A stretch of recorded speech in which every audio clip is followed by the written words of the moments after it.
আসসালামু আলাইকুম everyone, welcome to my YouTube channel. সবাইকে স্বাগতম। আমি শাকিল। তো অনেকে আমাকে একটা ভিডিওতে কমেন্ট করেছিলেন, আমার একটা ভিডিওতে কমেন্ট করেছেন যে শাকিল ভাই, আপনি তো বিভিন্ন দেশের ভিসা সম্পর্কে ভিডিও বানান, তো কাতার নিয়ে একটা ভিডিও বানিয়েন। কাতারের কি অবস্থা এখন এই মুহূর্তে, কাতার যেতে পারবো কি না, কাতারের ভিসা আছে কি না, কাতারের কাজের কীরকম সুখ সুবিধা। তো আজকের এই ভিডিওতে আর কি বিস্তারিত ছোটো করে বলে দিব। যদি কারো সময় থাকে অবশ্যই আমার এই ভিডিওটা শুনে যাবেন।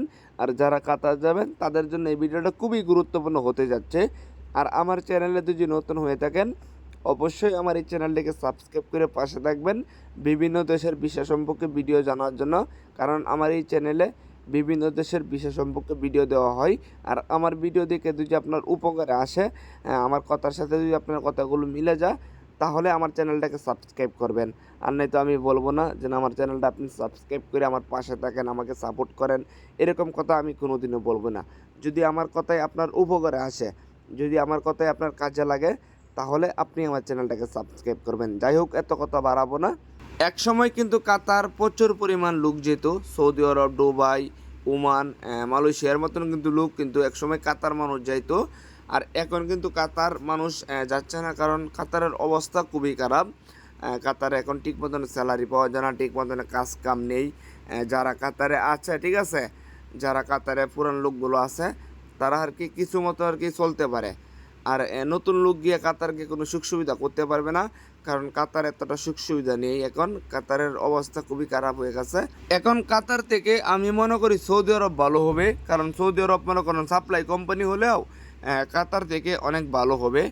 আর আমি মনে করি মিডল ইস্টের দিকে আপনি যদি এখন বর্তমানে North Macedonia, Serbia, Cyprus, Bosnia, এইসব দেশগুলোতে যেতে পারেন। আর কিছু টাকা খরচ করে কিছুদিন অপেক্ষা করে, তাহলে আপনার জন্য ভালো হবে। ভবিষ্যতে আপনি মনে করেন ইউরোপে যেতে পারবেন, ইউরোপের যে কোনো কান্ট্রিতে আপনি ভবিষ্যতে যেতে পারবেন। এখন কাতার যাওয়ার জন্য কেউ চিন্তা ভাবনা করবেন না। তবে কাতারে যারা আপনি যেতে পারেন, কিসের জন্য আপনি কাতার যাবেন দেখেন, আমি আপনাকে বলি। আপনি কাতার থেকে কিন্তু অল্প সময়েই ইউরোপের ভিসা করতে পারবেন। আপনি যদি এরকম টার্গেটে যান তাহলে আপনার জন্য কাতার, ঠিক আছে। আপনি যদি এরকম টার্গেটে যান তাহলে কিন্তু আপনার জন্য কাতার, কোন ওমান, কোন সৌদি আরব, কোন কুয়েত, কোন, তাহলে কিন্তু ঠিক আছে।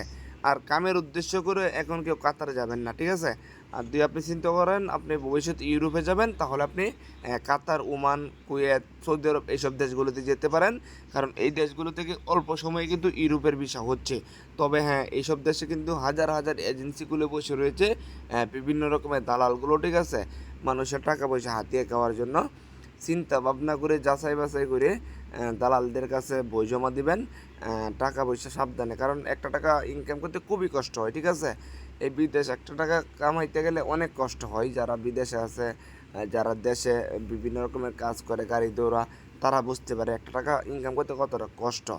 তো যাচাই বাছাই করে যে এজেন্সিতে বই দেন না কেন, আগে যাচাই বাছাই করে বই জমা দিবেন। যে দেশে যান না কেন, তার সাথে কন্ট্যাক্ট পেপার সাইন করার আগে আগে কন্ট্যাক্ট পেপারটা পড়ে নেবেন, কী লেখা আছে, কী কাজ করবেন, গিয়ে কোম্পানি আপনাকে কীরকম সুখ সুবিধা দিবে, তাহলে আপনি বুঝতে পারবেন, ঠিক আছে। আন্তাজি কন্ট্যাক্ট পেপার সাইন করবেন না, তাহলে কিন্তু আপনার না গেলেও কিন্তু এই টাকাগুলো তাদেরকে দিতে হবে, ঠিক আছে। এরকম কিন্তু উল্লেখ করা থাকে। তো আমি সবচেয়ে যেরকম ভালো বুঝি, এখন আপনাদের জন্য কাতার না। আর যদি আপনাকে কাতার থেকে ইউরোপে যেতে চান, তাহলে আপনার জন্য কিন্তু কাতার। আশা করি সকলেই আমার কথাগুলো বুঝতে পেরেছেন। আমার কথায় কোনো ভুল হয়ে থাকলে অবশ্যই সকলেই ক্ষমা দৃষ্টিতে দেখবেন। আর আমার চ্যানেল নতুন হয়ে থাকলে অবশ্যই আমার চ্যানেলটাকে সবাই একটু সাবস্ক্রাইব করবেন। সকলেই ভালো থাকেন। আগামী কোনো নতুন ভিডিওতে আপনাদের সাথে দেখা হবে। আর কাতার সম্পর্কে কিছু জানা থাকলে অবশ্যই আবার কমেন্ট করবেন।